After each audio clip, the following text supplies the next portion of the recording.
The XRPL is more for back-end settlement of large financial payments, including markets. And that's where I think the majority of volume is going to continue to grow, but there does need to be eventually some smart contract capability, either as a layer 2 or natively on the network for derivatives, which is what I think, again, a lot of people have quoted me, I've talked about in the past, a 5-digit XRP. Derivatives have to be on-chain, and they need to be settled through XRP for that type of price to be reached. We're a ways out from that. We are going to have the stock market tokenized this year. We're going to have back-end settlement of the stock market through Project Ion and the DTCC. You've got Canton Network coming out strong for the tokenization of the stock market. Settlement and tokenization of the stocks themselves are two separate things, and I want to make sure people understand the delineation there. When I went to Swell this year, we got to watch Monica Long interview the president of NASDAQ, and when she did, she talked about exactly this: back-end settlement, reconciliation of the trades on the stock market.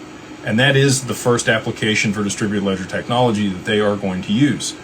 Again, Project Ion, developed in cooperation between DTCC and R3 is finalized, been running in tandem since August of 2022.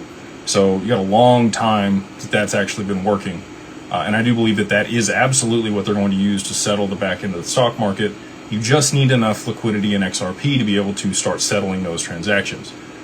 This all goes back again to the domino theory. If you guys have been living under a rock, just at a high level before we get into the questions, because I have a really good super chat here.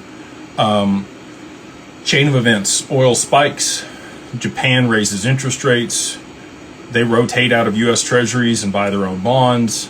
U.S. bonds flood the market. We have the stablecoin bill passed here in the U.S., so we have banks and institutions that will soak up those treasuries as they flow onto the market, because the demand here for issuing stablecoins will be high. It's around $2.3 trillion total globally. That is, foreign debt held outside the U.S. treasuries that will flow back here. And guess what the amount of, estimated demand for stablecoins is? $2.3 trillion, exactly the same.